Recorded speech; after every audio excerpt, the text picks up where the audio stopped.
السلام عليكم ورحمة الله وبركاته. أهلا وسهلا بكم في أول حلقة من برنامجكم صوت الأهلي. النهاردة وبعد كلام كتير عن رحيل مارسيل كولر ومقارنته ببيتسو موسيماني، فقلنا لازم نعمل لكم مقارنة بين الاتنين ونعرض أرقامهم ونسيب الحكم لحضراتكم، ويبقى السؤال: من هو الأفضل؟ يلا بينا نبدأ الحلقة. يلا بينا.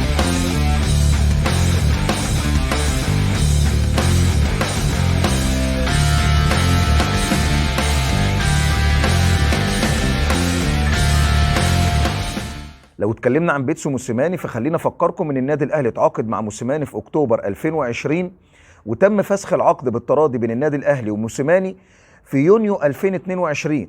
يعني بيتسو موسيماني قضى 18 شهر داخل جدران النادي الاهلي في قيادته الفنيه للفريق، وفي خلال الفتره دي لعب 102 مباراه مع النادي الاهلي في جميع البطولات.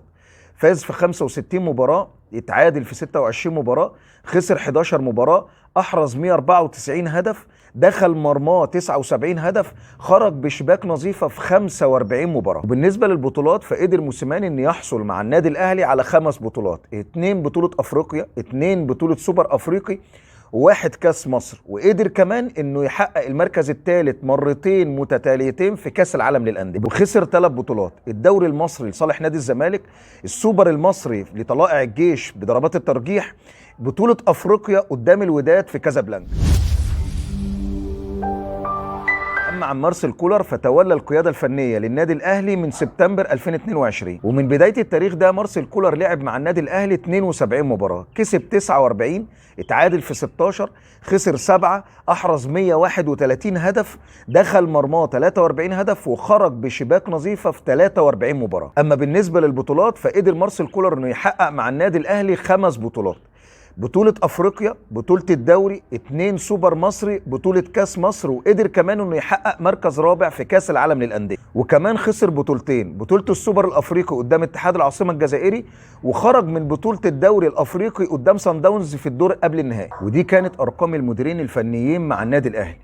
لكن من ناحية التحليل الفني لازم أفكرك بحاجة مهمة جدا ولازم أقولها لك، وممكن تحسبها عليا ان ده وجهة نظري الفنية، لكن اللي انا هقوله لك ده لا يخفى على احد. لان فترة موسيماني كان جمهور النادي الاهلي كله في اي مباراة كان بيبقى خايف وقلقان طول المباراة، وكنت تحس ان انت حتى لو متقدم 1-0 بجبن موسيماني في ادارته للمباريات، وكان بينزل لتحت، وكنت في اي وقت تحس ان انت ممكن تتعادل او تخسر.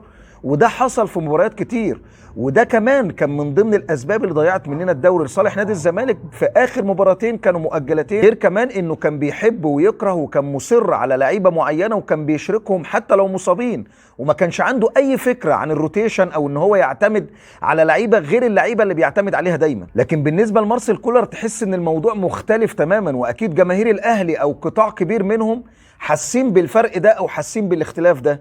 لان مارسيل كولر من ساعه ما تولى القياده الفنيه للنادي الاهلي وتحس ان في اطمئنان بين جماهير النادي الاهلي، لان في موسم واحد بس قدر انه يحقق 5 بطولات وهي مسيره موسيماني مع النادي الاهلي كلها. غير كمان الاداء الفني والتطور بتاع اللعيبه والروتيشن اللي بيعمله. يعني مارسيل كولر ما بيعتمدش على عدد معين من اللعيبه، بل بالعكس تحس ان مارسيل كولر بيجهز اكبر عدد من اللعيبه، حوالي 20 او 23 لعيب جاهزين. ولو جيت اتكلمت عن الاخفاق فمارسيل كولر بس من حوالي ممكن نقول شهرين او بدايه الموسم ده، من ساعه ما خسرنا بطوله الكاس الافريقي او كاس السوبر الافريقي قدام اتحاد العاصمه وهي بدات المشاكل. لكن لازم تعمل حساب ان مارسيل كولر لسه قدامه وقت كبير جدا ممكن يحقق انجاز كبير مع النادي الاهلي، وان عنده عقد ممتد مع النادي الاهلي لمده 3 سنين ممكن يحصل على بطولات كتير جدا ويعمل انجاز يعادل مانويل جوزيه احسن مدير فني في وجهة نظري جه في تاريخ النادي الاهلي. وفي نهاية الحلقة لازم اقول لك ان احنا ممكن نختلف في الرأي، لكن مش ممكن نختلف ان الاتنين حققوا انجاز كبير مع النادي الاهلي. ودي كانت مقارنة بسيطة بين الاتنين، وفي الاخر الحكم لحضراتكم. سلام عليكم.